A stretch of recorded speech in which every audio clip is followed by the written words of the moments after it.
Okay.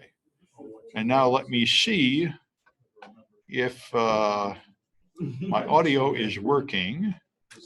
Okay, it's picking me up. Okay, good. Fair enough. So I do have this shared with the world if anybody wants to connect outside. So here's so start out at samsclass.info, and hopefully you have a computer. If you have to use look on your neighbor having a computer. At least one person in each group should have a computer. If you don't have one, you should try and sit next to somebody with one, like in the back row maybe.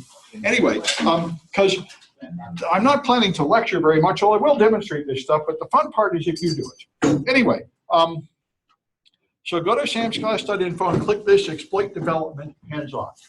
And I will show you what you've got here. I'm gonna, this is not binary exploit development because we don't really have enough time for that. I'm doing the layer 7 stuff that happens in high-level languages, but that's the easiest place and probably the place to start. So it's structured like a CTF. There's a series of challenges to try doing here, and there's a scoreboard. And I put the first version of this up a couple days ago, so a few people have already been playing it and made some points, which is fine. What's that? Pink form? What's that? Click on pink one. Yeah, that's one of them. There's a series of these. So let me show you what's going on here. Let me get, I wish there was somebody to get this thing to stay out of my way. Anyway, so if you go here, let's start with this one. All right, so here's a vulnerability that you see frequently in routers, and it's something that comes back over and over is command injection. So here's somebody wrote a page, and they wanted to make it possible to test your network. So if you put in an IP address like 127.0.0.1, which is the loopback, and then send pings, this form will do 2 pings, and you'll give you the results, which are just, you see, 2 replies. So that's not very exciting, and that's all the developer intended to give you. And you'll find that your router typically has a page, and a configuration page that does this. The problem is the developer was pretty sloppy. And instead of figuring out, this page is written in PHP, ping.php. Instead of figuring out how to send a ping from PHP, the developer just built the command ping, followed by the IP address from the user, and executed it in bash, which is the easiest way to write the program, but it's very dangerous to make a program that builds a command line because you can send it something other than an IP address. And if you send it this, an IP address, semicolon, and then ls, it will do the pings, and then it will do an ls. Because if you have a command line in Unix or Linux, if I just go here, and this is a Mac, so it's Unix, you can, that's right. Well, you can do anything, right? You can have multiple commands on one line. So I can have the date that prints the date, and I can do date and then who am I? And it will do the first command and then do the second command. You can just string commands together with semicolons and other characters. And people that don't think of that, so what we got here is it's possible to exploit this form. So you got a challenge, put your name in this file, and I've got a hint down here to help you do it. And when you succeed, you'll get some points. So exploit that form. You see these people have already done it. And when you succeed, you'll get some points. So that's the first thing. And there are other things in the same vein, and I think I'll show you another one, and then I just want to go around and make sure everyone's making it. Here's a buffer overflow. Now, there are different kinds of buffer overflows. The kind you hear about most often requires binary injection, where you inject assembly language code, or really machine code. And that's fine, but that's not what we're going to do here because it's a bit of setup and preparation. We're going to do a less common, but more dangerous kind of buffer overflow because it's harder to stop. If you write a C program like this one here, I've got a main program that reads from the user a name. And then it has a, it calls this subroutine with 2 string variables. The name came from the user, and the second string variable is a Unix command, uname -a. Now that's just a harmless command that tells you what version of Unix you're using. But the point is, down in the subroutine, there are two variables. One of them has the name from the user, and the other has that command. And they're both, the command is executed down here. And these things, which were originally put in buffers that could rise to 200 characters, are copied into things that can only hold 40 characters. This is the kind of thing that happens quite often in C.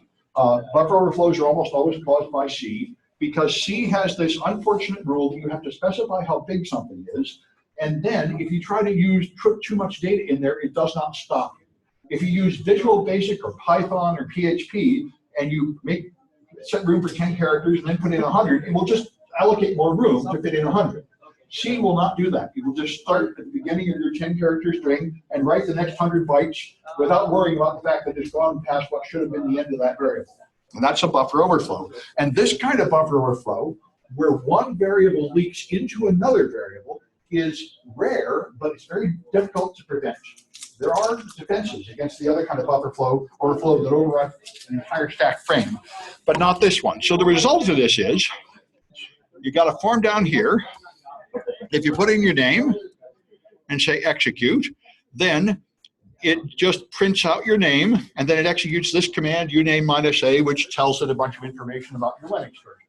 So that's harmless. But if you put in a longer command, like this, a longer name, then it interprets it as your name, and then after the first 40 characters, the next 2 characters leak over and it executes them as a command. So it destroys the uname -a command and executes more commands. So it ends up like the ping form. You can now inject code. And so you can exploit this one too and get points. And I think I'm going to demonstrate the third one, and then I'm going to pause. We'll go around and do it, because this is the one that really happened.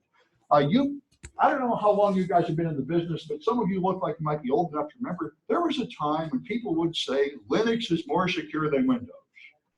And I haven't heard a peep from those guys in 5 years, because Linux had some huge security disasters. The worst one was Heartbleed, where it turned out that all the Linux servers were just wide open, leaking out the secrets. And if you just paid Microsoft and bought software, you would be fine.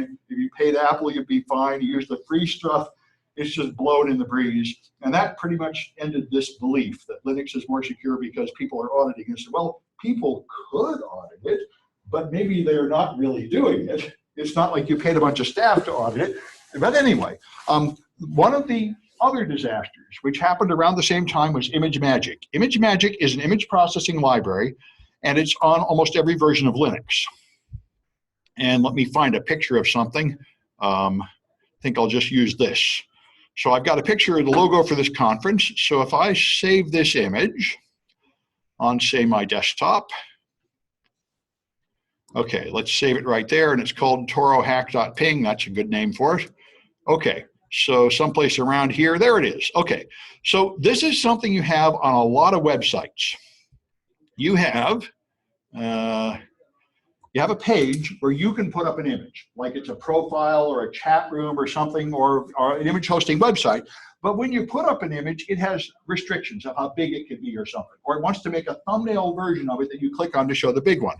So you have to have a library to manipulate images, and in Linux, almost everybody used this library called ImageMagick. It was very common. It's still very common. So I just went and downloaded a standard image processing forum from an open source website and copied it over. So I can upload my image, this TORO.Hack image, and say open. And then when I upload it, it processes it. And it processes it here by converting a thumbnail. Now, for some reason, the thumbnail didn't work. I'm not going to worry about that because I don't really care about the images. Although, yep, okay, it's given me some kind of problem with my forum. But it used to work, but I don't even care about that, because regardless of the fact of whether it actually works, it's got a vulnerability. This is the actual command line command that's executed by the program. And this program, just like the others, creates a command line and executes it in another language. This is usually the kiss of death. So it creates this line, executes it in, and this is the line that takes TORO.Hack and converts it into something. And the reason, I can see, by the way, why it crashed, because there's a space in the file name. And this is another thing. If you put spaces in file names and then the developer tries to build a line of command line out of your stuff, it doesn't work.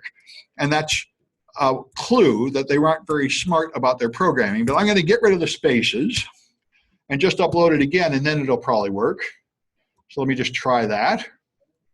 Get rid of the spaces and send it up. Yep, now it creates a thumbnail.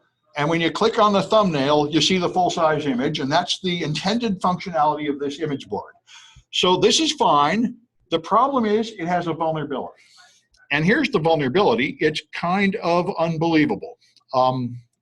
if I go back to the original page, it's got a typical command. This program library used by all the Linux systems has the same kind of flaw as that ping form. The developer didn't really bother to stick inside one language.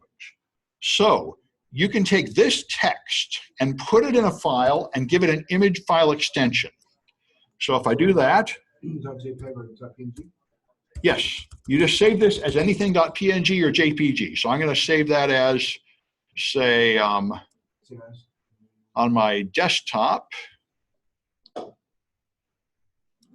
as like test attack.png. So it's going to look like an image, but it actually just contains text.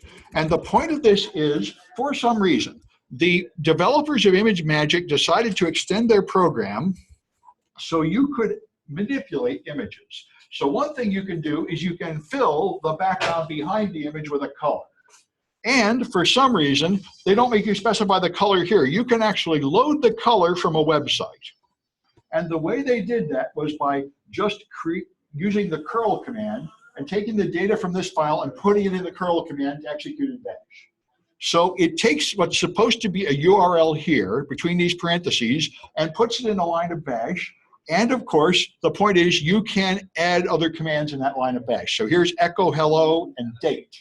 So when I put up that image called attack.ping.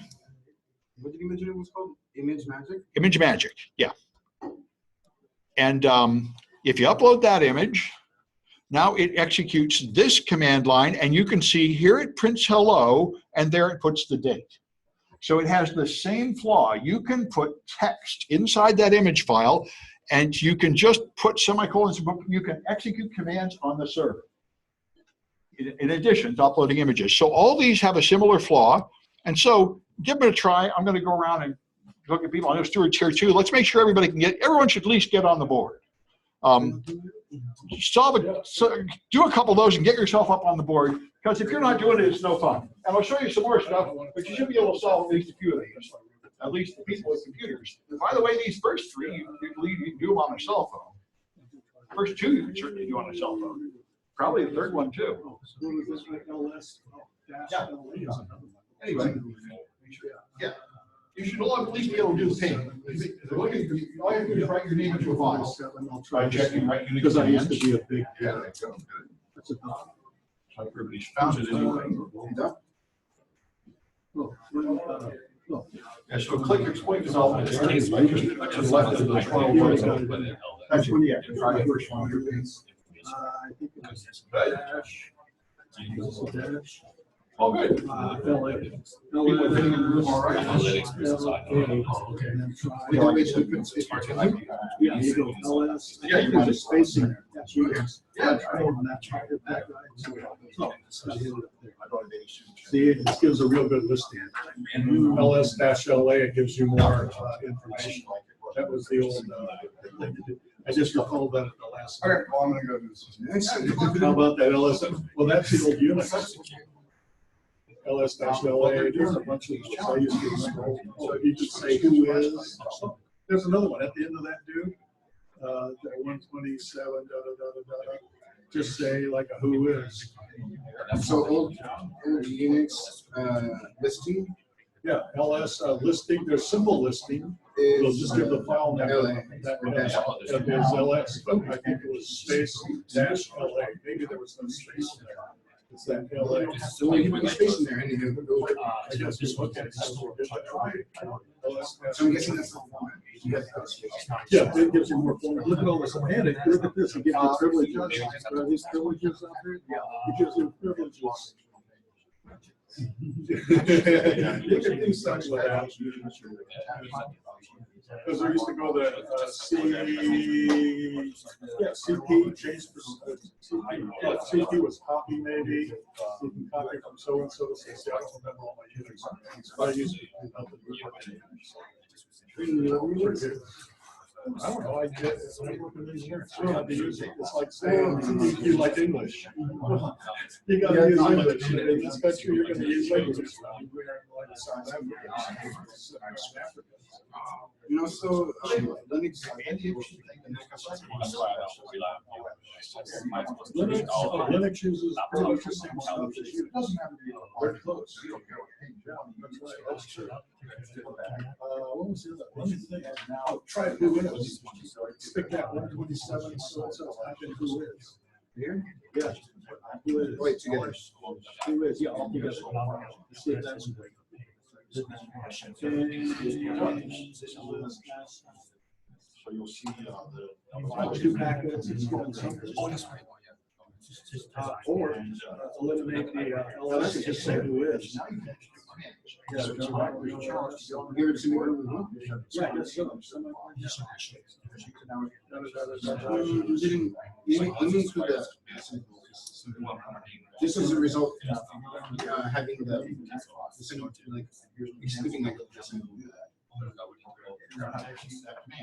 Let's see. So what if we? Here's the scoreboard. Let me see how people are doing. Yeah, just try it. So, Who is? So look at this. This. good. I see some people have got some points. Here we go. Ozzy and Pi and Insecure look like they're probably students in the room. Oh, one we tried was dash, semicolon LS dash LA. Yeah, LA gives you the, hidden box. yeah, it gives you more information. Yeah, if you want to do that, the space is going to be in trouble. So you should start with a quote, and then with pretty quotes, you want to put spaces. Oh, you should put in quotes. So There's various tricks. Yeah, that's right. LS, and then there's a space in there. Yeah, that's right. Yes. Dash LA. Yeah. So actually, well, yeah. Let me bring that up. Let me get rid of a bunch of these extra things. So something like this. Yeah, this is Yeah. in the ping form.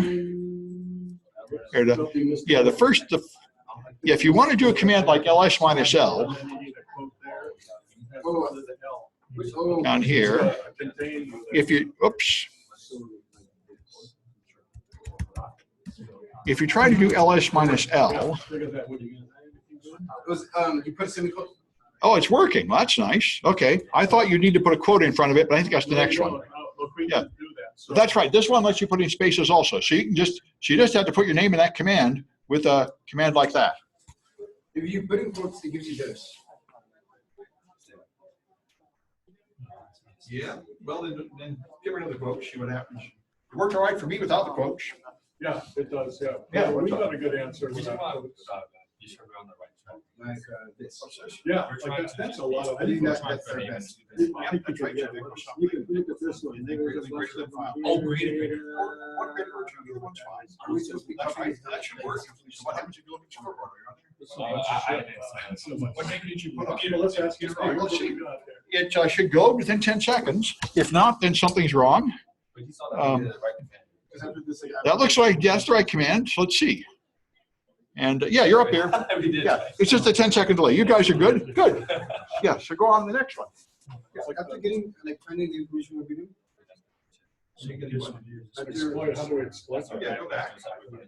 And you have to put your name in that file with a command like Oh. I got credit.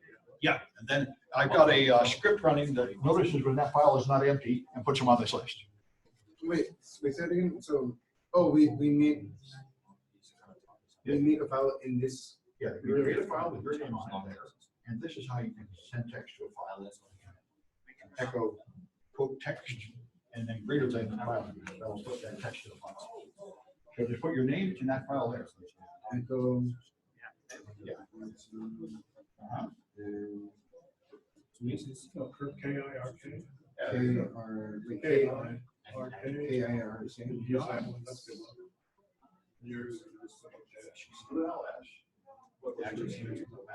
Or that's what.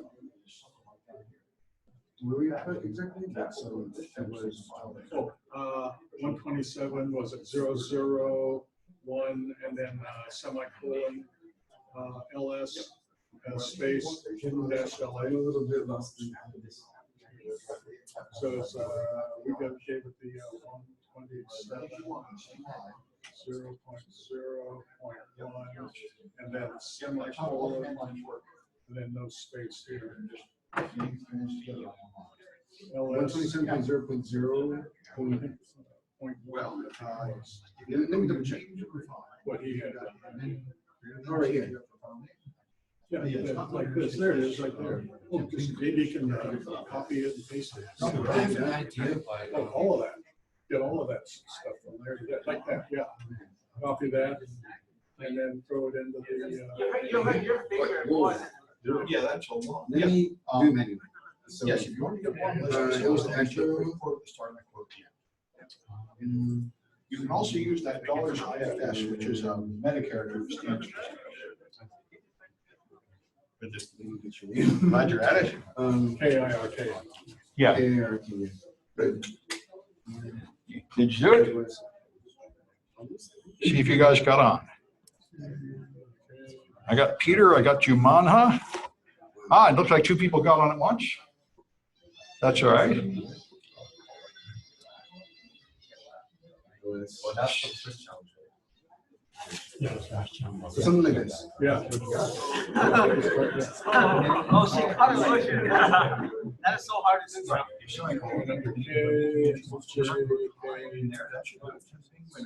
Yeah, if you run that, it should put Yeah, I already introduced.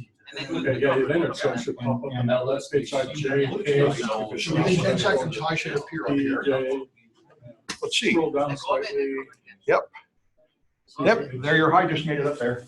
And so you also have points on the main scoreboard. If you go back to here, there's a scoreboard here. And you should be there with, yep, there you are, 10 points of high. So, and you guys should appear here. Let's see how it's going. Didn't get in? He entered We it. entered this, but I'm not sure. Yeah, that's a list myself, but let's see what you have. Go to the top and show me your command. Well, maybe not. Yeah, echo something. Yeah, but you, looks like you have 127 in the middle. You have to echo this, and then you have to have greater than final. And you're missing the greater than final. So go back. So, okay, so we're supposed to have right here. Well, not Greater there. than? You go back. You have to get to the input file on the previous page. What do you? You have to be on the ping page. There's no way to put data in that page. Okay, right. Yeah. So right here? Yeah, back to that page. Yeah, Right here. yeah, right there. In here, you got to have this whole thing. Echo the text greater than file. The file name has to be. So in here, You have to have the 127.0.0.1, and then a semicolon. And then you can add any more commands after that. So after the ls, you have an ls tag. Put another semicolon. Put another command after.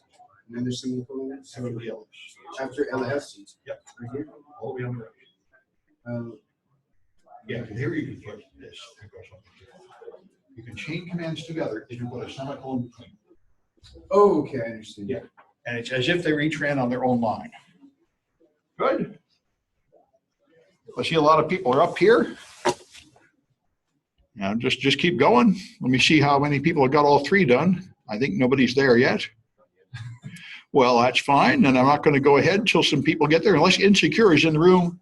Is Insecure one of you? Right, okay. Well, if you, oh, but you got two, you don't have three. Anyway, yeah. But anyway, if you do get ahead of me, which is normal, just keep going. I'll talk about the SQL injection in a few minutes here, but don't be bored. Just keep going to whatever you want to do. Yeah. Do I put anything else? Right here? Well, you can't put anything there. That's just a picture. Go. What did you put in the injection? Go back to the previous page. Yeah. So when you did that, wait. Let me see what do you have there. It doesn't look like you have any echo stuff there. Oh, I'm supposed to inject it here. You have to inject that command. Yeah. Because whatever you put in gets executed on the server, and I don't think you can inject anything there. That's just a static text. So right here. That's where you got to put it. Yeah. And it'll show you here. So, yeah, this will echo it, but it's not putting it in a file. It's just echoing some screen you can't see. You have to put it in a file with this greater than file. And that's the file. Greater than right here? Yep. Or inside the parentheses. There shouldn't be any, not inside the quotes, like this here. There's an example.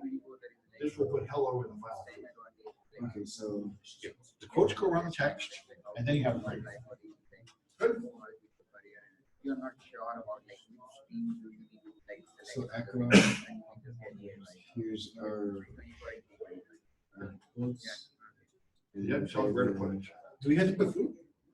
You have to put this file. temp ping winners. That's where my script is looking for winners to put on that winners poll.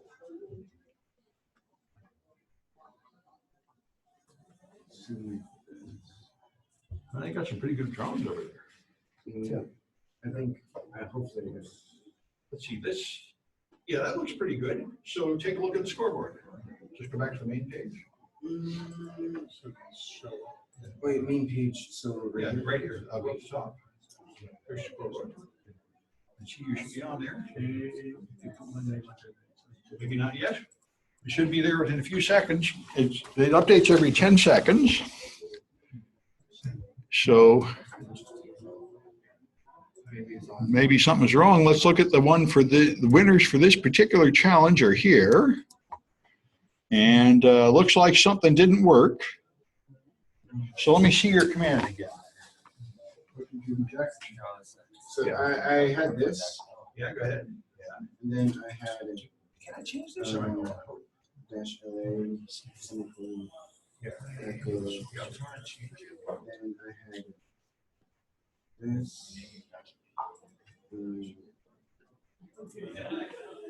then dash. And then this.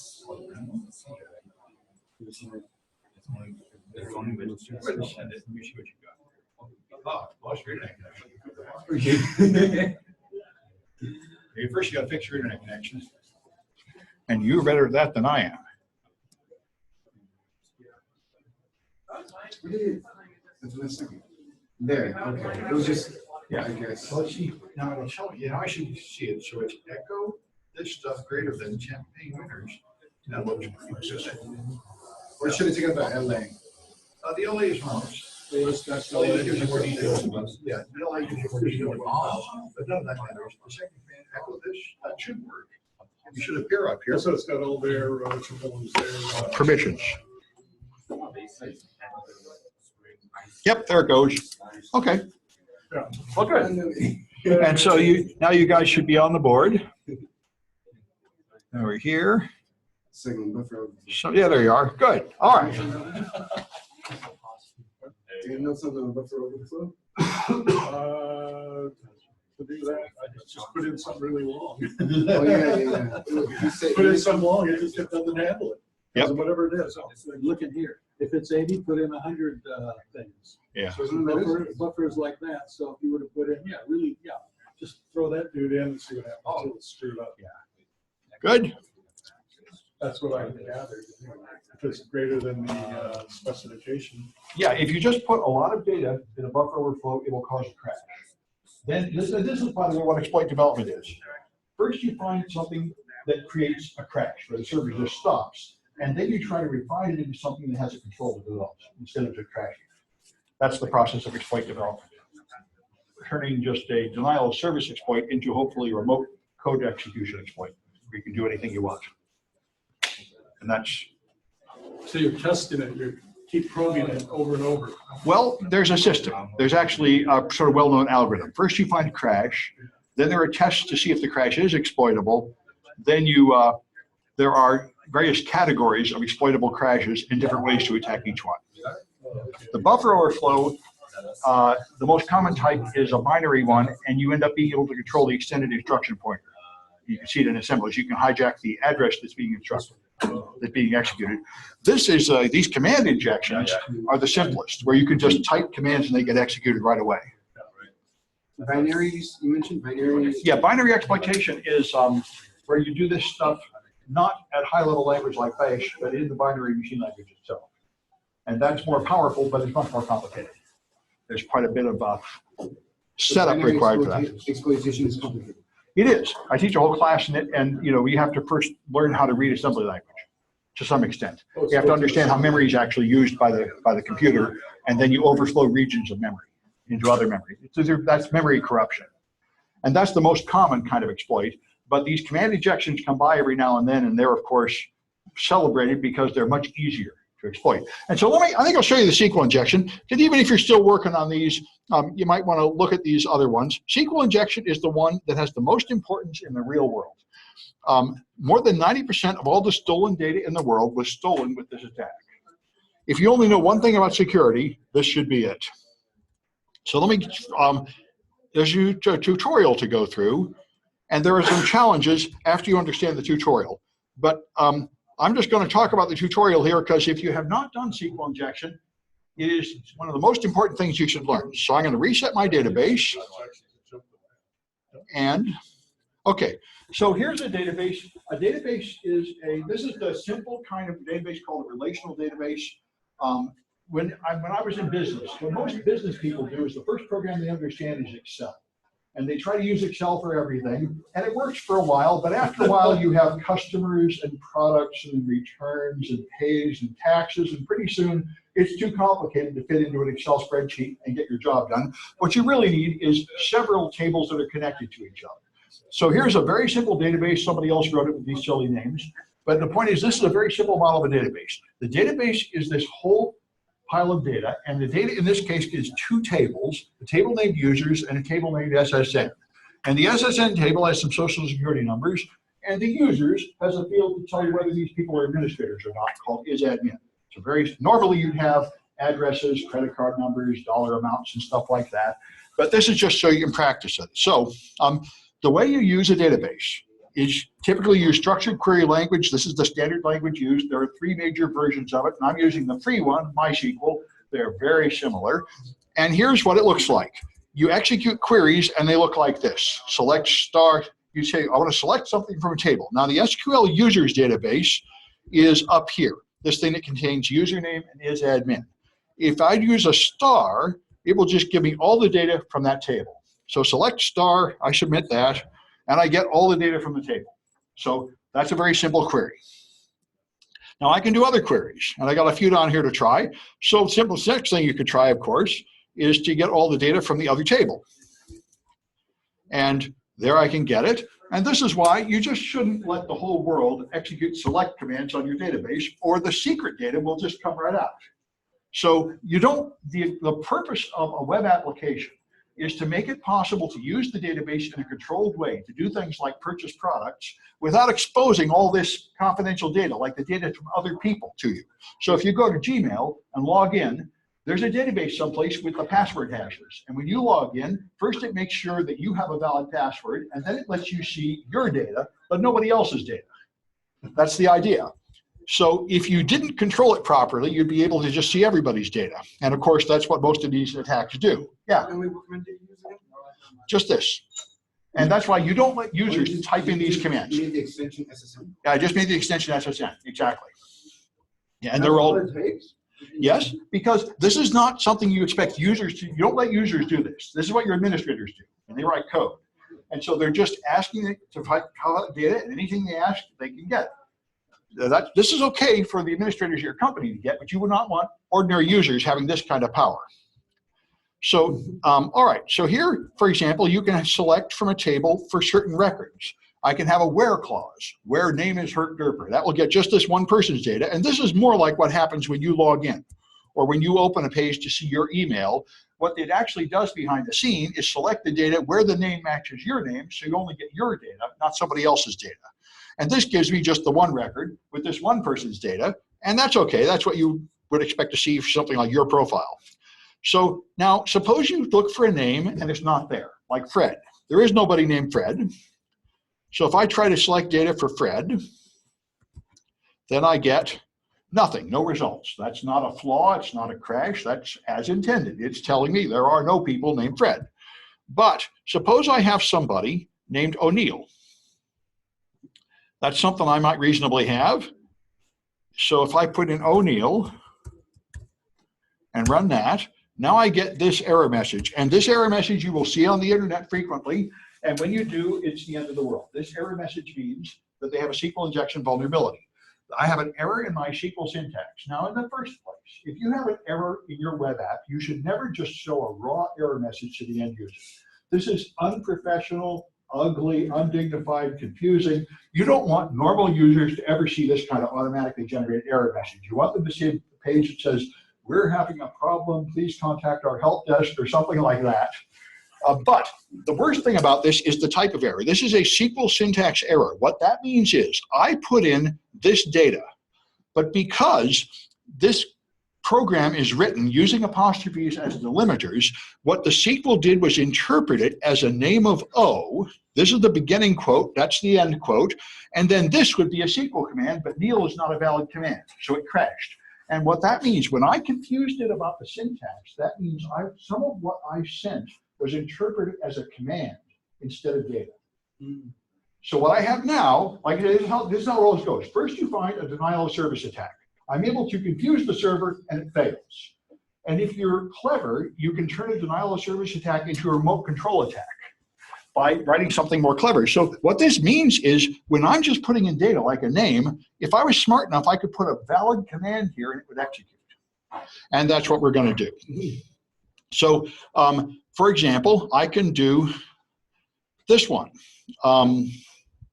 I can do now here's another command just while we're here. You can deface my server already. Now in this case, I have the ability to write any select command I want. And you wouldn't let people do this, but if you did let people do this, here's one of the many bad things that could happen.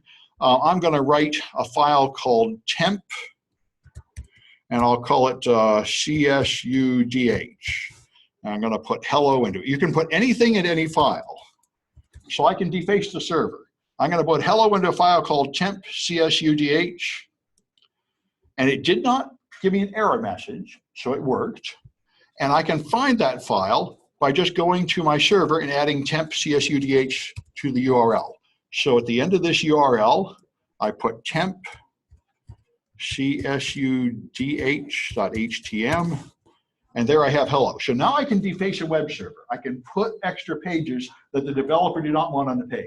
And this is what you see a lot of anonymous hackers do. They put up jokes and videos and insulting things because they find a vulnerability like this. And one thing you can do is deface the server. This, by the way, is not considered very important because I didn't steal data. I didn't erase any data. All I did was sort of contaminate their server with a couple of extra files, which is not the end of the world. That's called a minor, it's a minor failure of controlling your content. Wouldn't that yeah. potentially, I guess, hurt a company's reputation?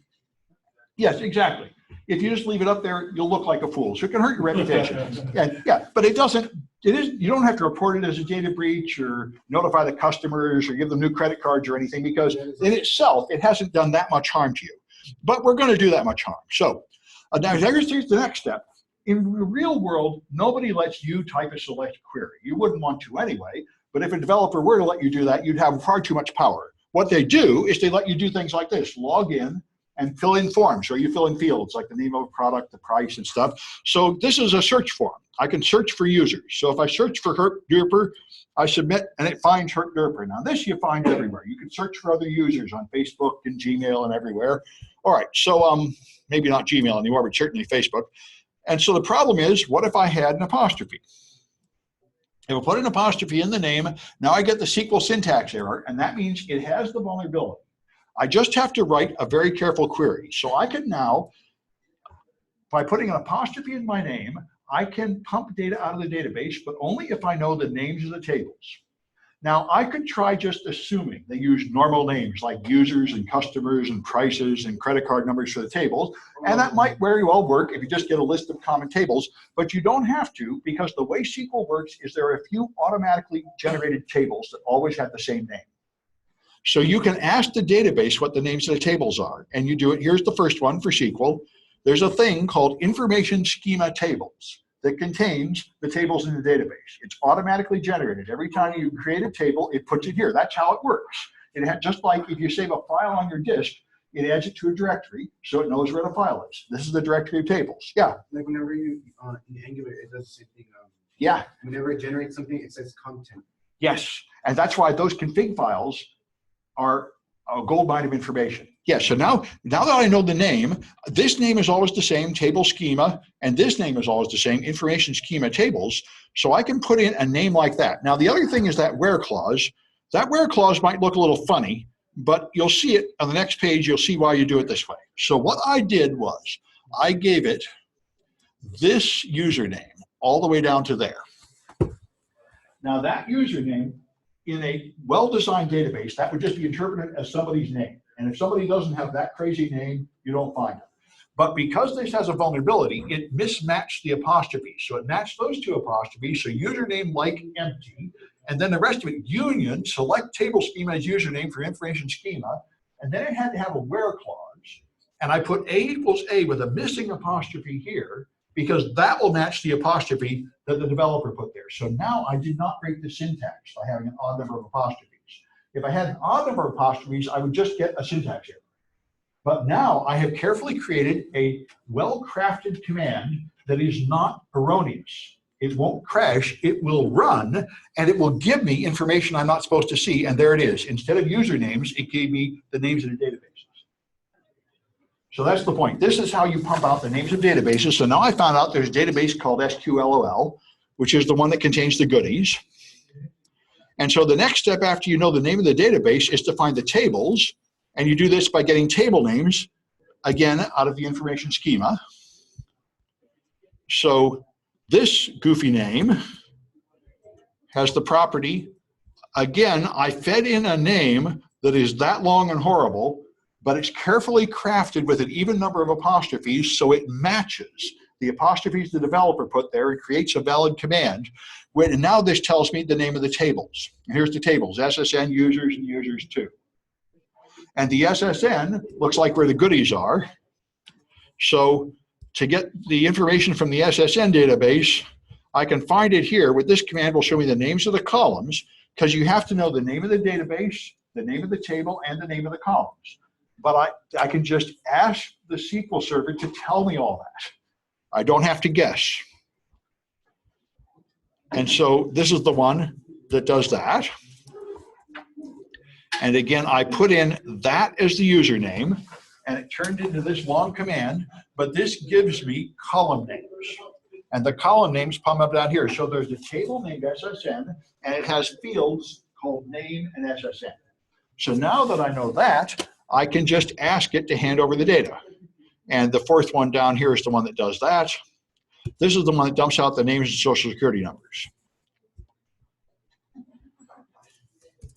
And that's what it does. I get names and social security numbers because that's what I asked for. By just typing in something that should have been a username, I get the confidential data from the database. And that's why I say this is responsible for 90% or 99% of all the stolen data in the world. Because if your website has this vulnerability, and 11% of them do, anybody can just steal all your data, and they do steal data by the millions this way. It's ridiculous, and you don't need to be very smart. You can learn how to do this, or you can just run an automated tool. There are a bunch of automated tools that just do this automatically, because this stuff is pretty much always the same. So with just 50 or 100 normal statements that it tries, it can pretty much rearrange it and hit the right one. There's SQL Map is the command line tool for Linux that does it. And if you really want to be a script kiddie, you use Habib, which is a Windows tool, where you just type in the URL and you don't even know what you're doing. You just say, get the data, out comes the data. That's what the anonymous people did in like 2011 to dump everybody out, PBS and Sony and everybody. So anyway, that's the joy of SQL injection. And what I learned, so I put up this page a few years ago for my students to practice on, and I thought they could put themselves on some winners pages. And some guy totally took over my server and put images on winners pages and all this stuff that I didn't think was possible. And I said, hey, how'd you do that? Because he put in his Twitter username. He said, you're so smart, figure it out. I said, well, shucks. Well, so I turned on a bunch of logging, and I still couldn't, I looked at the history. I couldn't see anything in history. So I said, hey, I can't catch you. He said, well, get smarter. I often get this from, I heard criminals often taught me like this to get me to explain. This guy is not a criminal. He's doing my page that I put there to be hacked. So I learned how to turn on Apache forensic logging that records the entire URLs of every page you serve. And I found out he was using a PHP shell, which I didn't know about. So I'll show you that. But you got a question here? Yeah. Well, I was wondering if you should, people who code should change the default names, such as content, in order to avoid this exploit. That's a very good question. This is one simple thing would be to change the name of those things, like information schema tables. Now, in the first place, that's not easy to do. In the second place, if you did, that's what you call security through obscurity. Like there are people I know that choose a common password for their router, but it's a common password in Spanish. And if people use an English dictionary, they'll never find it. So I mean, this is some level of security, but it's considered a weak level of security. because there's a secret. And once people guess the secret, it's like putting the key under the mat. It's fine until they look there, and then it's shot. What's better is to write better code that doesn't have this vulnerability. So there's no name they can put in. Here's another problem. There's people that really have apostrophes in their name, like O'Callaghan and O'Neill, and they should be allowed to use their name. Why would you be rude and modify their name? You should just make a database that can handle apostrophes like any other character. And that can be done. I'll show you in a minute. But first, let's put up a PHP shell. So that is a valid way to protect yourself. It is not a very strong defense, but it is a defense. So I mean, that's like using a longer password. It is some defense. This security through obscurity is not worthless. It's what people call a deterrent. Like you can put a 3-foot fence in your yard, and it will stop some people. And you will have less criminals. It's not a very strong defense, but it is a defense of sorts. And there's nothing wrong with that. So remember, I can put text into a file. I did it earlier. I put hello in a file. You can also put other kinds of text in a file. I'm going to put PHP in a file, which is a web programming language. So let's put that here. If I put in that name, now I have to have a name that hasn't been used before, so I'm going to use CSUDH. And I'm going to put it in the temp folder again. The reason why you typically put stuff in the temp folder is the temp folder is world writable. So everybody can write in the temp folder, even if you have very low privileges on a machine. So if you don't know what you're doing, you're hacking into a server, you're always pretty likely to write in the temp folder. Now, normally you can't see the temp folder in a web browser, but I made that possible on my system to make these demos easier. So I'm going to write this text here into a file, and I'm going to using Burp? Yes. Yeah, but Burp won't help this. Right now, you can do it right in the browser, but Burp would help for other attacks. The thing about this is I can only do the kind of submissions that the browser permits. And one thing some developers do is put things like JavaScript in the page to block apostrophes and stuff. And if that's the problem, Burp will overcome that because you let the browser remove the apostrophes, then you grab the signal and alter it before it leaves the computer, put the apostrophes back in. So the JavaScript doesn't know that happened. Anyway, so here, this will put up a file called csudh.php, and notice it did not have an error. It didn't find any names with that crazy name, but it didn't have an error. So what this did was put that code into that file, and the code doesn't print very well here because it has less than or greater than signs in it. But let me put my, let's look at the file I just created. You're supposed to... Yeah? See, I'm going to get... Let me get something less drastic, like just this much. Okay, I want the start of my URL, and then I want to put /temp and then csudh.php. That's what I wanted to show you. Okay, so here's the URL. I put in the file name I just chose. So I put some PHP code on the server. And when I run it, it gives me an error, which is very good. That means it tried to run my code. If it was a secure server, like it did not run PHP, it would just show me the raw PHP text. It tried to run my PHP and it couldn't. The reason it couldn't is because it couldn't find this thing called a blank command. It needed this thing called CMD. And that's because the PHP I put up uses a variable called CMD. That was the point of it. I have a question mark, CMD equals LS. And now it'll execute an LS and list all the files on the server. This is exactly like what you had in the ping form. Now, I can execute any command I want here. I can do ls, I can do date, who am I, and so on. And it will give me the date and then show me who I am. I'm www.data because I'm just a web server. So now I have taken a SQL injection vulnerability and I've turned it into a command injection vulnerability where I can just execute commands on the server. And that's what exploit development is. You take one vulnerability and you make it more dangerous. Before I was stealing the data, now I can do anything on that server. Although, to be fair, I'm not root yet. I'm only www.data. So I can do anything the web server can do. If I want to become root, I need to have another level of exploitation where I promote myself to root. And there are a bunch of attacks that do that too, but that's not where we are going today. Anyway, the other thing you asked, which is very much on target, is what's the right way to prevent this? And let's talk about that because defenses always come in levels. And let me get my tutorials, which are here. Okay. And okay. So I have some stuff about defenses down here. Here is a simple one. This is the actual code that causes this vulnerability. This is the SQL code on my real server, which I didn't write. Somebody else wrote it, but all they're doing is the standard stuff you'll find in any PHP textbook. you have this thing called Q from the user, and then you put it in a command like where username like Q. And this is the vulnerable code doesn't have this line. This is what a lot of people do as they first attempt to fix this, is they call this thing called real escape string. Now that will put a backslash before the quotes. So it will effectively remove the quotes. And that will cause, so this attack I just did will not work on this database. But this is a really weak defense because there are injections that don't use apostrophes. If you have a numeric field, you can just put more commands right after it after a space. You don't need a quote. So if I block quotes, and that's all I do, I block the simplest attack, but not all the attacks. There is a better way to do it. And I think I've got it down lower on this page. If not, I might have to go hunt for it up. The right way to do it is what's called parameterized queries. And what you have to do is you have to use about 7 lines of code instead of 3. And what you do is you don't take data from the user and put it in a line of text, which is then parsed to try to match the delimiters. That is obviously the huge dangerous thing. What you do is you define a data object that goes here that cannot be misinterpreted as a code object, and you tell it, take the name from the user and put it in the data object. And you do not parse a bunch of text as if you typed it, trying to match it.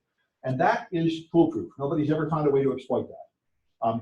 And then you can have names that have less than signs, greater than signs, apostrophes, spaces, quotes. It doesn't matter. You can have any character in the name, and it will just try to match that character in the database, and that's what should be happening.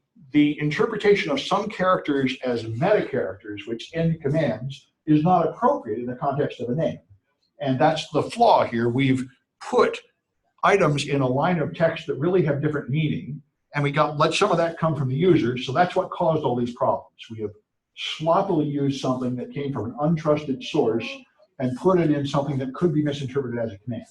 And that's not necessary if you're a more careful programmer. And that's good. Let's see, it's 3:30.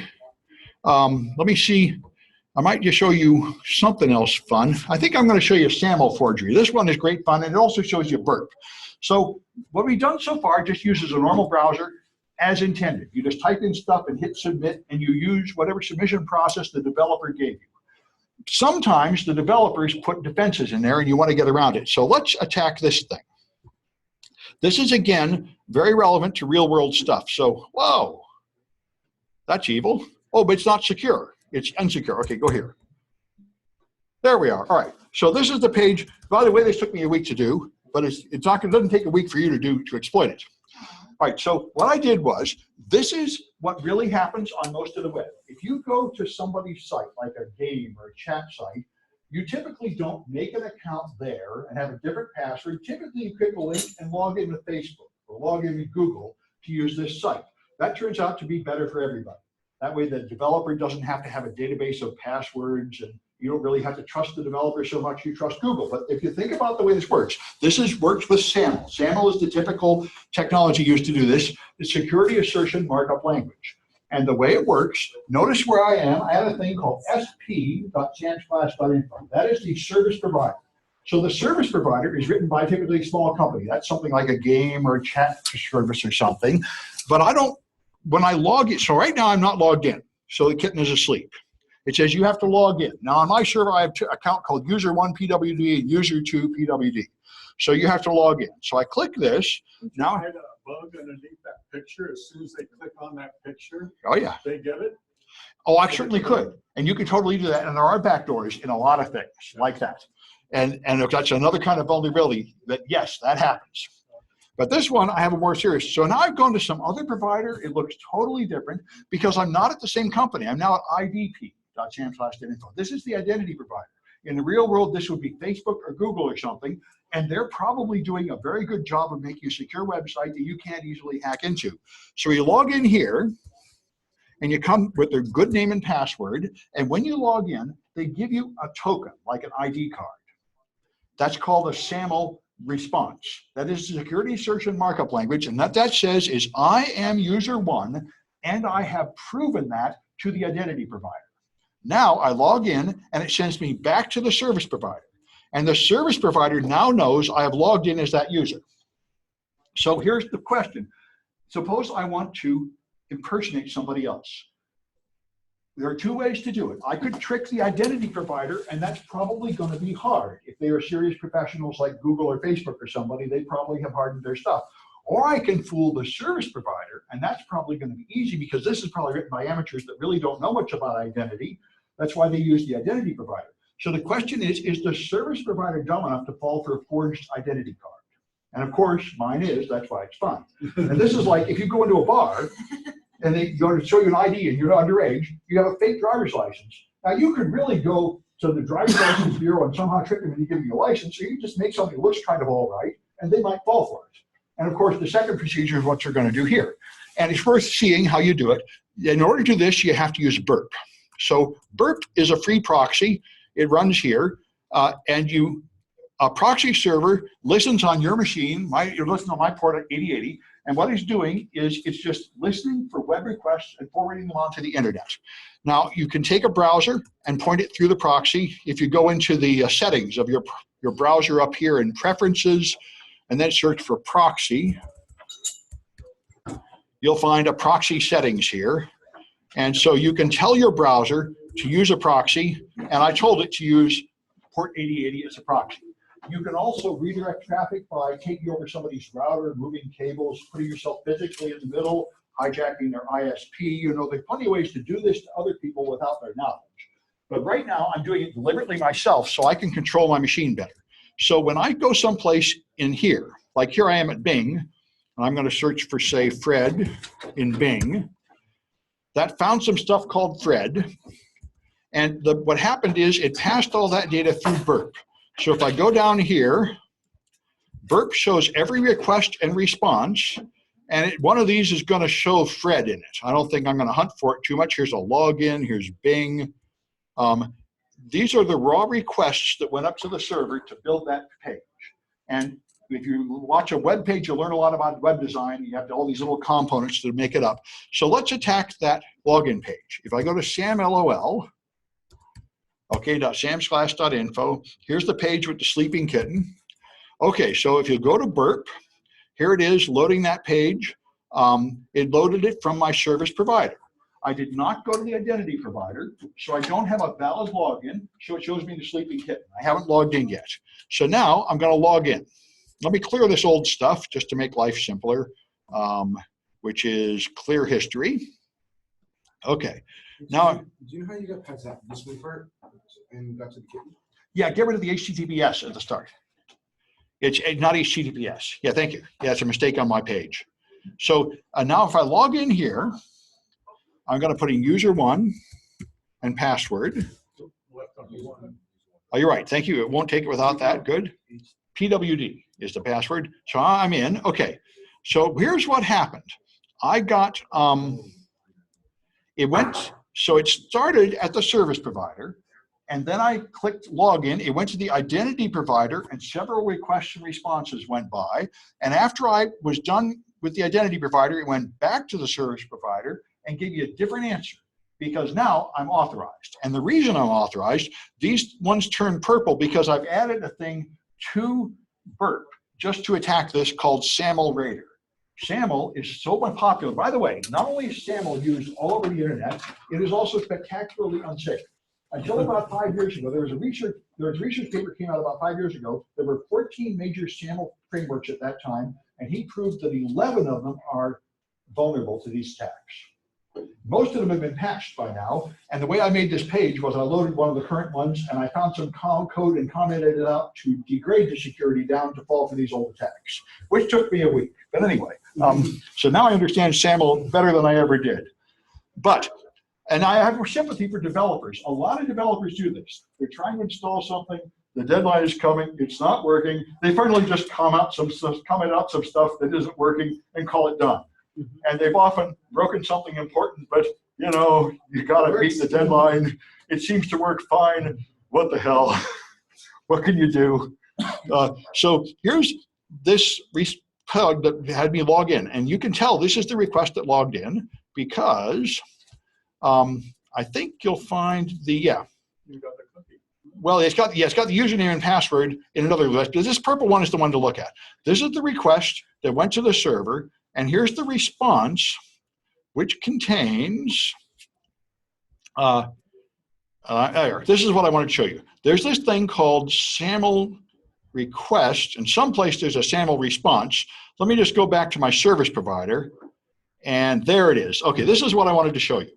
This horrible mess is the SAML response. That is the ID card that the identity provider gave you. It is really big. As you might imagine, there's enough information in there for the service provider to make really sure that it's a valid ID card.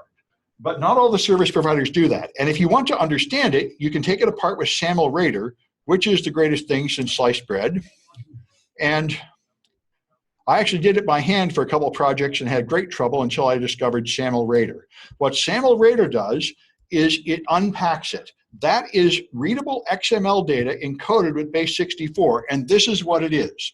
The destination, dates, the name of the issuer, various methods, some digest values, a signature, then a certificate, then another signature down here, someplace, and finally, at the end of all that stuff comes the username and the user email address and stuff like that.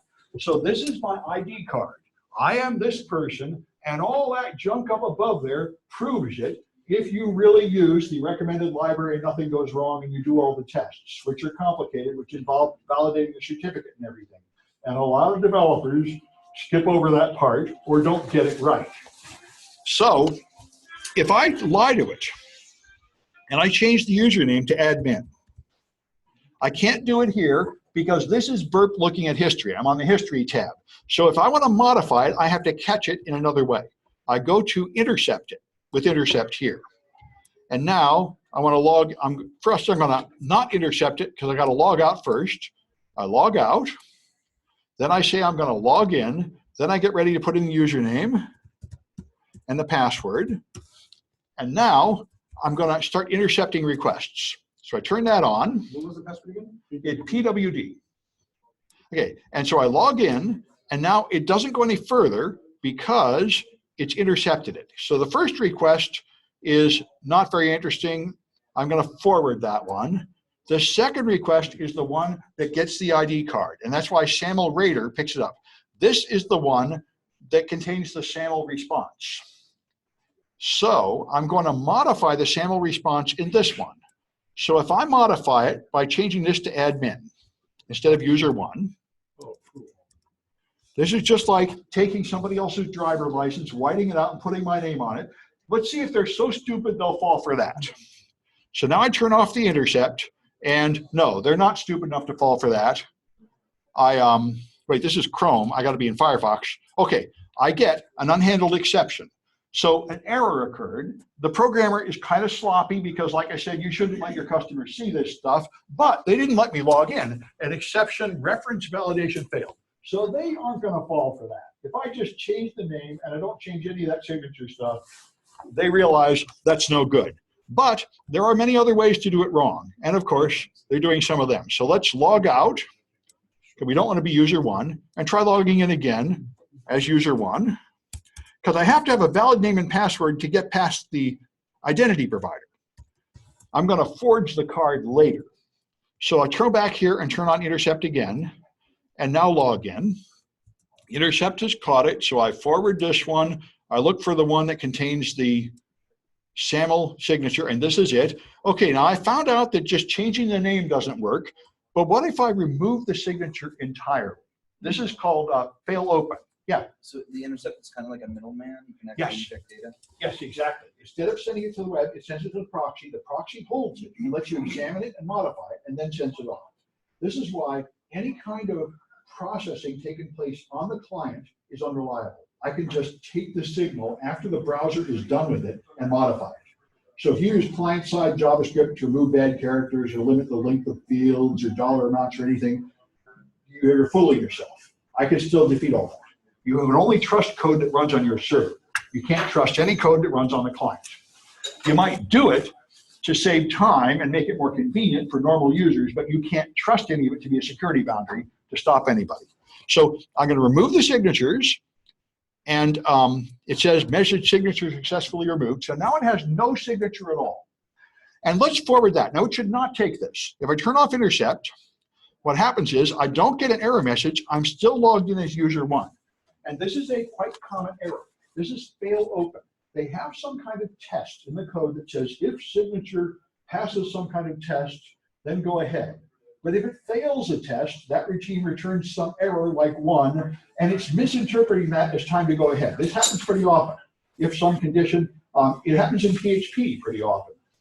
If user password equals the password in the database, if you use 2 equal signs instead of 3, it will allow you to change the type of data. So if you give it a password of 2 brackets, it will interpret that as an array instead of a string.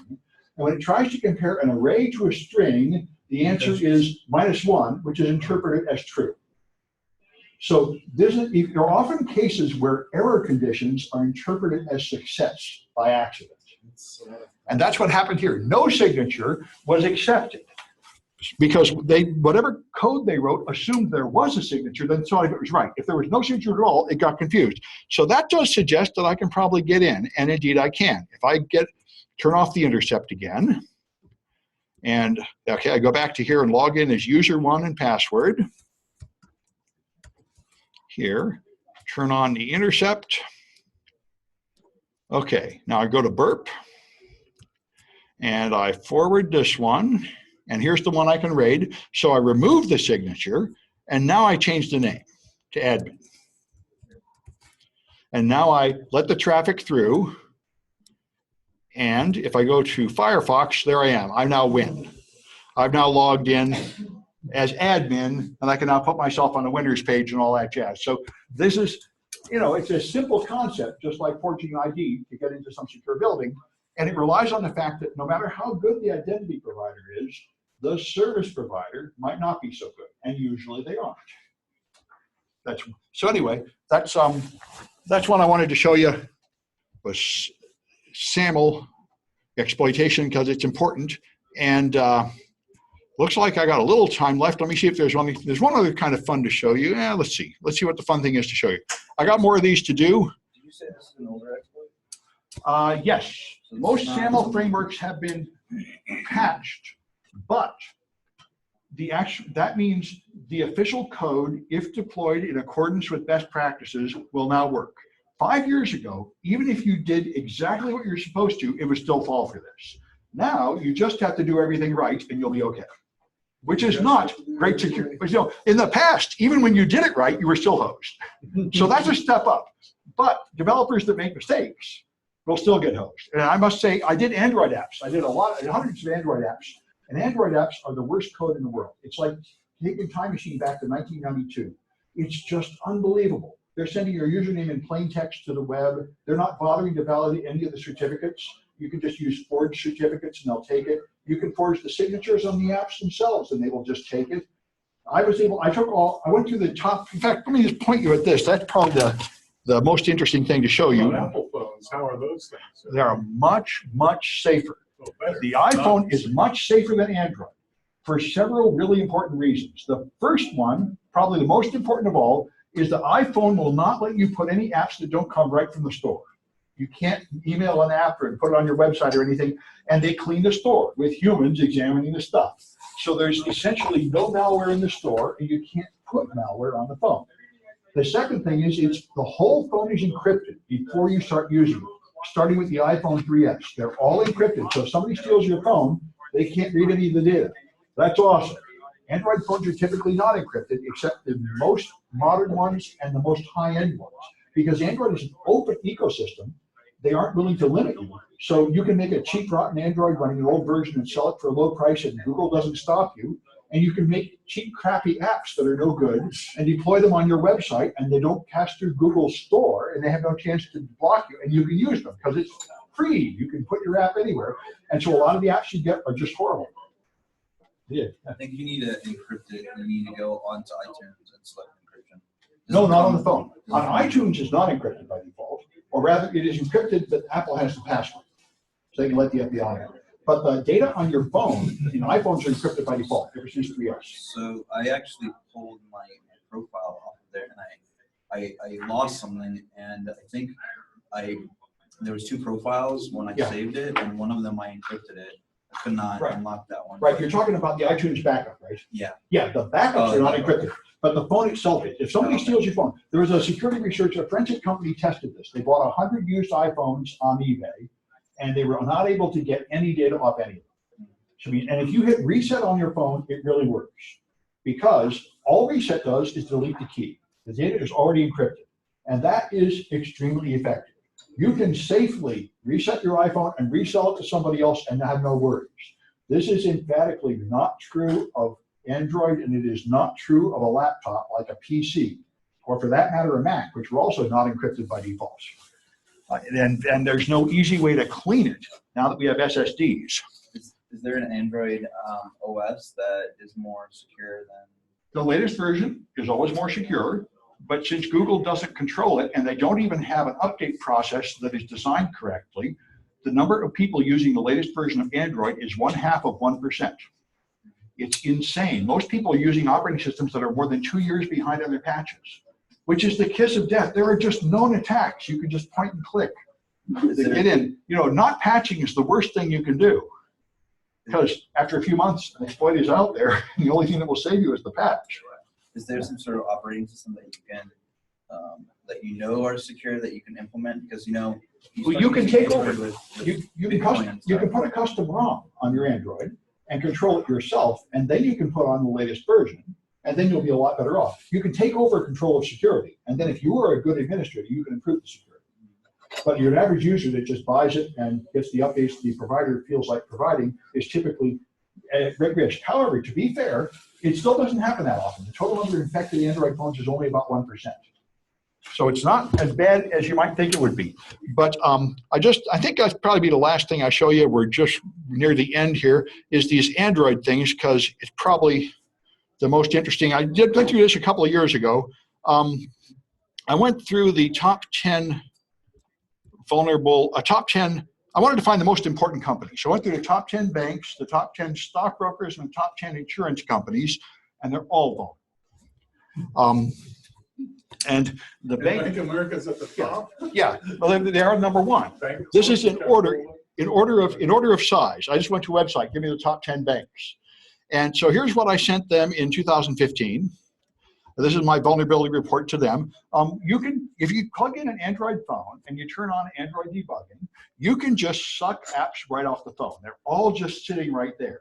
And this is something many developers do not understand. If you write a Windows program in C or C++, and you compile it like Microsoft Word and send it to people, they get this binary file that is hard to mess with. Now you can do it, but there's a whole class of work required to learn how to mess with binary files.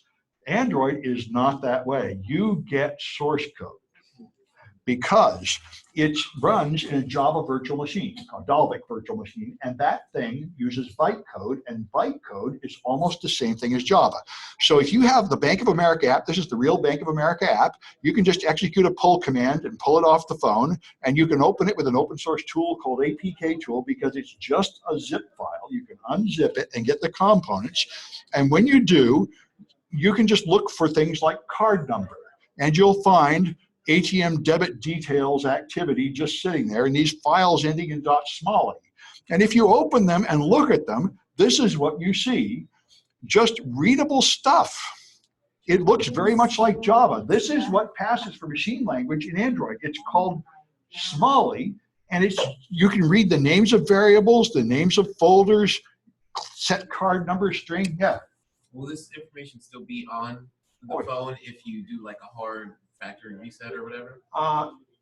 Yes. Well, that's actually a very interesting question. If you have an Android phone, if you encrypted it yourself before you ever started using it, then you can clean it by removing the decryption key. I hope that's what the reset does, although I'm not sure.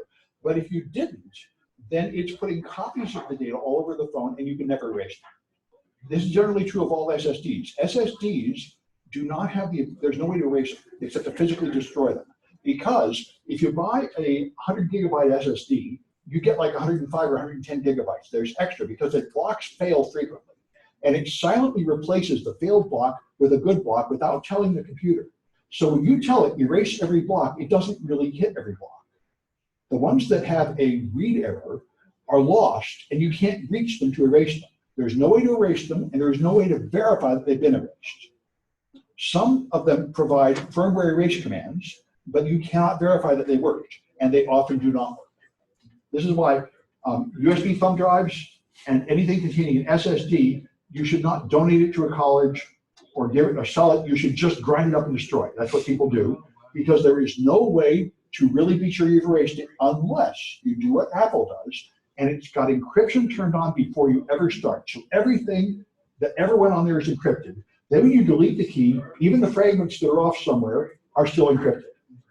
That's why this is like so many things in security, like they say, well, you get ransomware. Well, you have backups, right? Whoa, you should have made backups before this happened. And you should have turned on encryption before you used it. So, that's not usually much use to people that are in trouble. This is a very good question. Yeah. I think Apple also has a functionality on the disk repair where you can do like an erase, but what it does, it just replaces all the information on it. Yes, there is a thing. There are various forms of security erase. Windows has it too, and they used to work on magnetic hard drives, and they do not work on SSDs.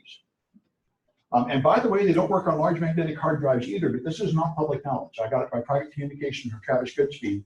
If you take he took a 1 terabyte magnetic hard drive, and he hacked and replaced the firmware in the drive to give him the ability to directly read the sectors the way we used to do. And he was able to recover 50 megabytes of good data from a forensically erased disk. Because it does the same thing now. Magnetic hard drives have extra blocks they don't tell you about, and they don't tell the computer about. So when the computer thinks it's erased the whole drive, it hasn't, and it does not know that. And there is no command you can issue from the computer to see those hidden drives unless you have to hack and modify the firmware in the drive. Yeah. Okay, so when you did this, you used the ADB shell program? Yep. Okay, and then you just use the command line to download whatever files are on. Or did you download like the whole? No, whenever you put an app on your phone, it saves it in one file called an APK file in a folder where you can just download it, and then it unpacks it and runs it. It saves the source code right there.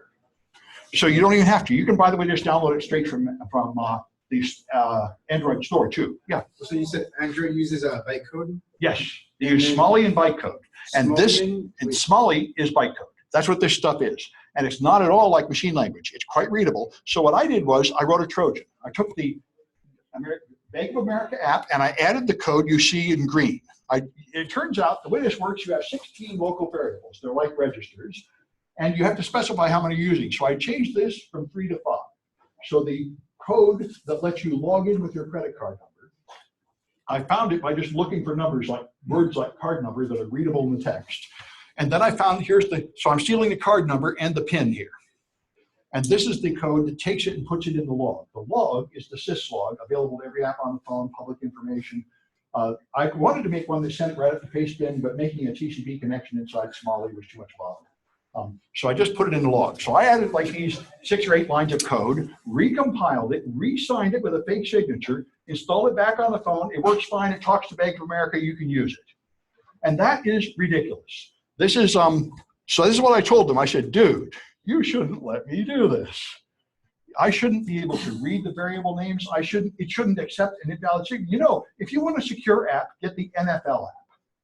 Because about 5 years ago, the NFL Android app got hacked.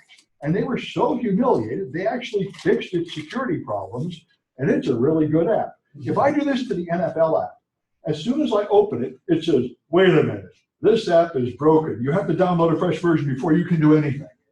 And I don't know why the Bank of America doesn't bother to do that. But they want to know this. The first thing it does, look at the signature. Is this a real signature from us? Or is this some nonsense that somebody hacker just put on there? They don't look. And they could totally look. Anyway, so I made this app, and when you run this app on the phone, you see the credit card number just appears down in the log. There it is. The log just has credit card numbers and PINs as you log in. So I can just distribute this app to people, and when they use it, I'll be stealing their personal data.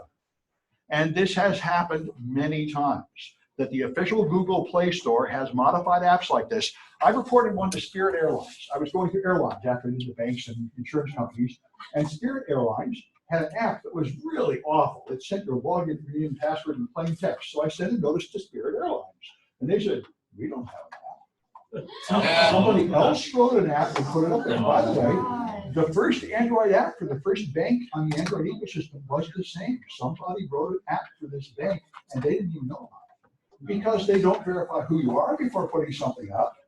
It's open source. You send something up, they just take it, they don't review it. I found Blue Cross apps. Here's something horrible about Blue Cross. Blue Cross doesn't have any unification. It's just like a club you join. So every little district writes their own stuff, their own servers, their own procedures. So there's like 50 different Blue Cross apps. Some of them are good, some of them are not so good. So I found a Kaiser. Does Kaiser do any of that? No, I don't think so. I don't think Kaiser has affiliates. But I found a Blue Cross in like North Carolina, where not only could I steal the Blue Cross data, I could steal your Gmail password from inside the Blue Cross app. And the same thing is true of all the military colleges. The West Point, the United States Naval College, the Air Force Academy, and all the other ones, they all purchased apps from the same app development company.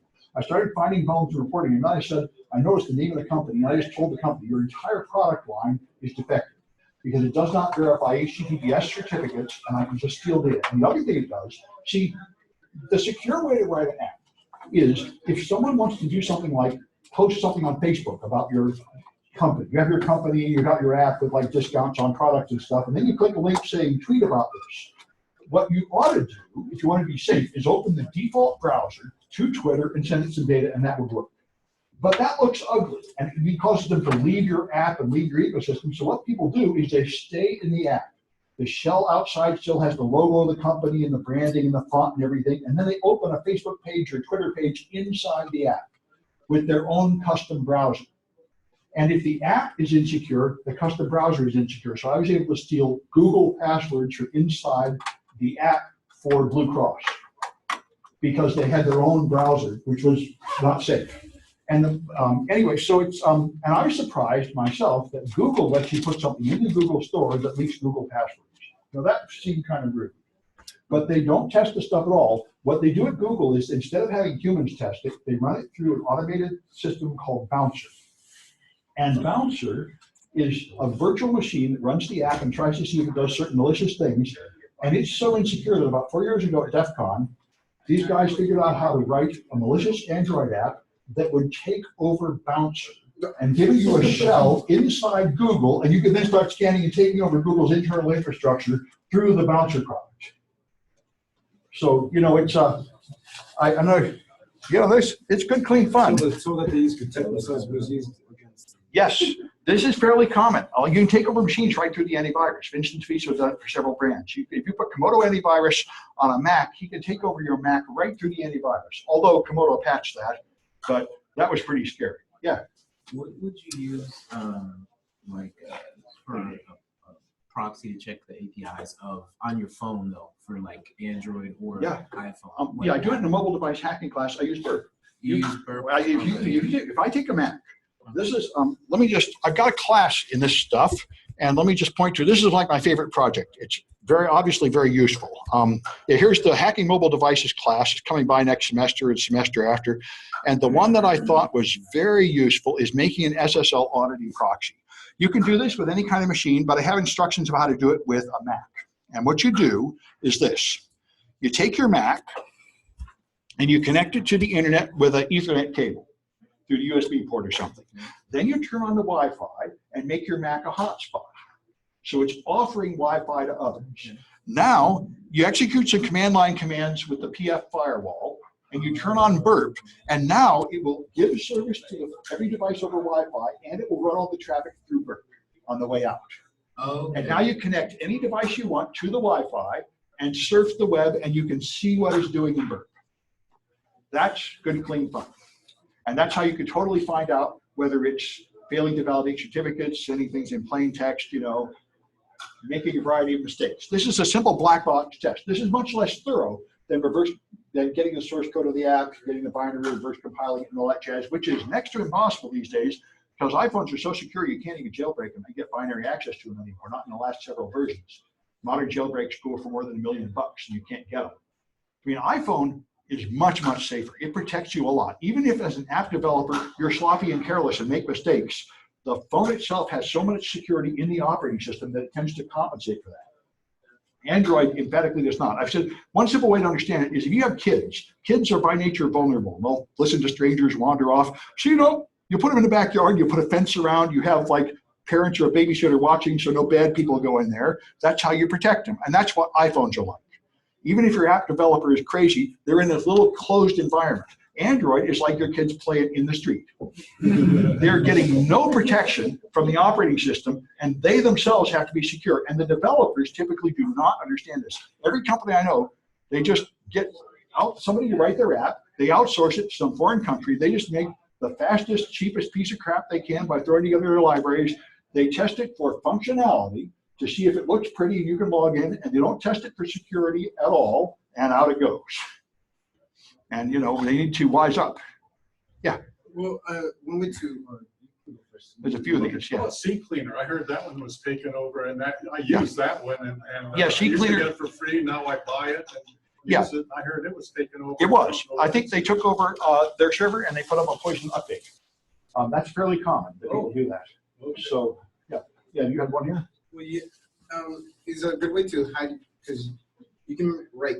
I was thinking maybe you can write good, clean, understandable code, but then after you're done with the functionality, you can press Command F and then switch all your variables to make it a little yes, easier. There is, and that's what I told the Bank of America. There is a product. There's a product you get free from Google to obfuscate your code, and it is completely useless. It doesn't do anything.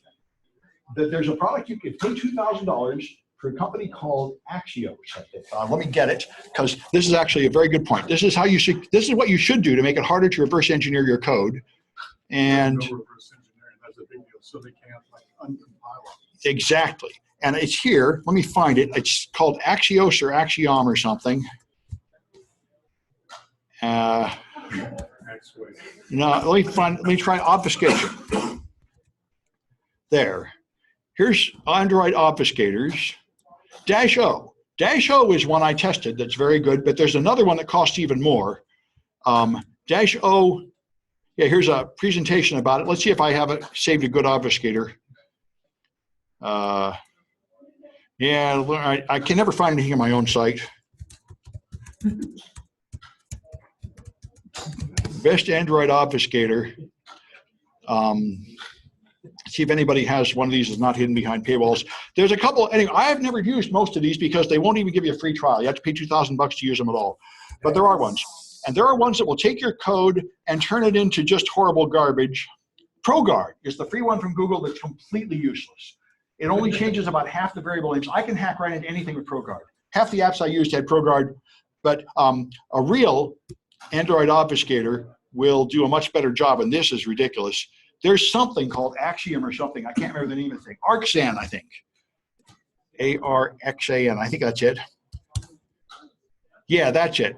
Arxan is considered the gold standard here. They don't have any free trial. It costs thousands of bucks, but they claim that you can run your code through this and nobody's getting in there. It doesn't just scramble all the variable names and folder names. It puts cryptographic verification routines all through it. So if you change anything, it detects that and won't run. And the point of this is not so much people that care about protecting their customers, but people who don't want other people stealing their code. Like, a lot of people use obfuscated JavaScript. And as you know, you make web pages typically by just copying and pasting other people's source code. Yeah. And you can make Android apps the same way, and they don't appreciate it any more than they do in the web design space. So this is, game designers in particular like to do this, so people can't copy their game code. Yeah. You're running Burp, is it Windows? Are you running a dual boot machine? I did all this today just on the Mac, but you can run Burp on any OS. It runs in Java. You can run it on Linux, Mac, Windows, it's fine. There are other proxies too. Some developers like to use Charles. Charles is a proxy designed to help developers. Burp is primarily for penetration testers, but they all do pretty much the same thing. Burp has a bunch of these extensions specifically for attacking things. Charles is more for productive developers, helping them get bugs out of things, not pen testers who are deliberately trying to break in. Yeah. Does that work in the obfuscation? I imagine it does. I haven't tested it, but yes, it probably would slow down the app. It certainly will be another step your developers have to go through, and I wouldn't be surprised if it sometimes causes problems. That's why, like anything else, it's adding more complexity to your process. But I've never tried it because there's no free version.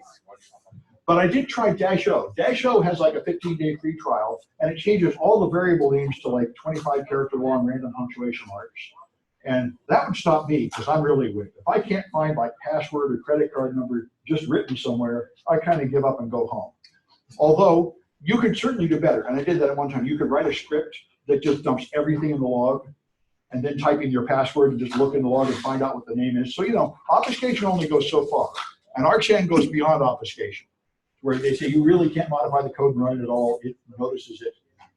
But it's a like all security, it's a game where these guys try to have more and more complicated security tests. You just have to have more and more complicated hacking to get in. But that's all you ever have. The cops get bigger guns, so the crooks get bigger guns, so the cops get bigger guns.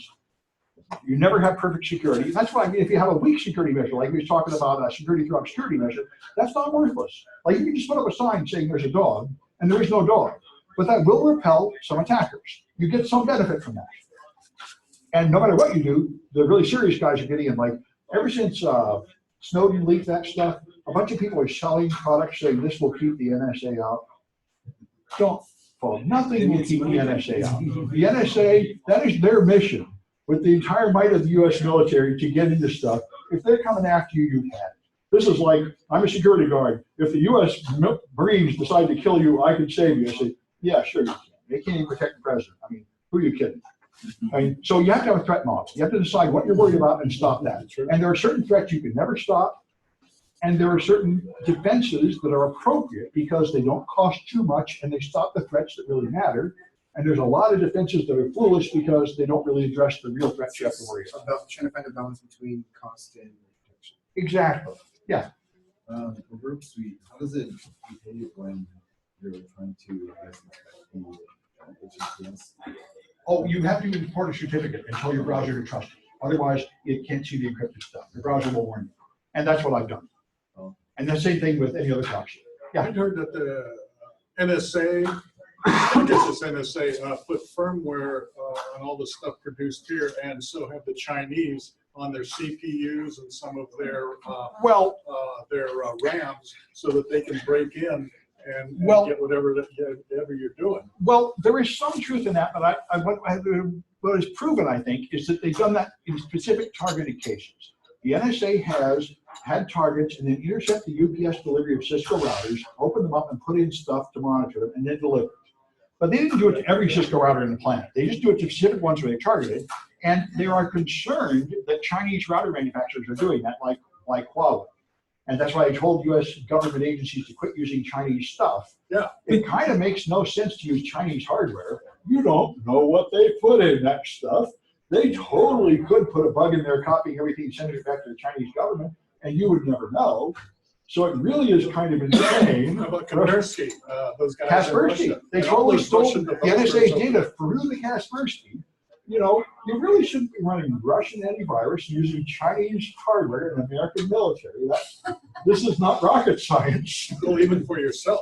I mean, well, if what you're doing is of any possible national security implications, maybe not. But if you're a company and you sell to China stuff, maybe it's okay. No, sell to China, let the Russians spy the Chinese. Yeah. Anyway, these are. I think I better quit. I've run over my time. I'll stick around and answer questions. So. What is CCleaner? Is it clean now? Yeah, I think CCleaner, they figured out that and passed it. So that particular attack went away, but I don't know if they are that secure against future attacks. Very few companies actually have full post-mortems where they tell you what went wrong and they explain how they fixed it. One of the few that does is Cloudflare. Cloudflare. Cloudflare is a web proxy service in San Francisco and they are all very good. Cloudflare. If you have a website, you should be using Cloudflare. Cloudflare protects your website in many ways for free. So I highly recommend Cloudflare. I know those guys, one of my students works here. I know the CEO, I'm giving talks with him at DEF CON. These guys are proxies that sit in front of your web server. So when customers go to see your web page, they're not looking at your server. They're looking at a copy on Cloudflare server. And they don't let any of the attacks through to your machine. And they add HTTPS and IP version 6, and they make the DNS stronger. Now, they protect you a whole bunch of ways for free. This company, Cloudflare, does that, you say? Yeah, Cloudflare. They're free. They have a free level, which is very good.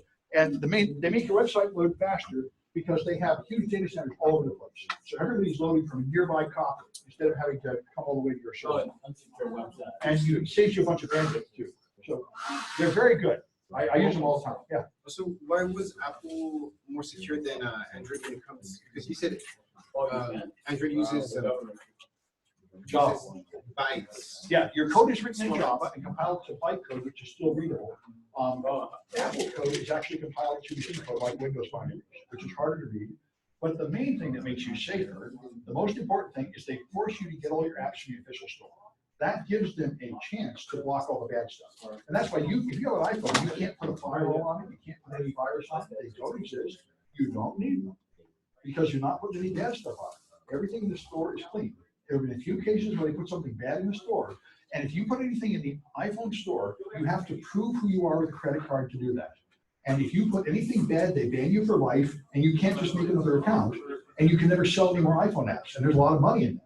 So that punishment is so drastic, it really does scare people into not putting poison in the iPhone. I see, when you have your developer account, you're right, Yeah. they're charging you $100. They are. They can know who see you are. Yeah. And if you, and computer researchers at DEF CON did this. They put up poison apps in the App Store to show they can do it. And Apple banned them for life. And they're like, hey, we're all good as research. And they say, tough, we don't care. We wrote the rules, it's over for you. They're not messing around. They You have don't no need patience. that, you don't need that to get on the Google Play Store? No, you don't need to put it in the Play Store at all. And in fact, in China, they blocked the Play Store so you can only use unauthorized sources. People just put their own unauthorized sources. For example, Amazon. If you want a piece of crap, get a Kindle Fire. That's, I went to that store. They had Android apps and they're like another 2 years out of date. Nobody updates anything in the Kindle store. It's like a cheap imitation of the Google store, which is all full of malware. Wow. It's just amazing. And there's no control over the open source ecosystem. I mean, they have this philosophy, everything should be free.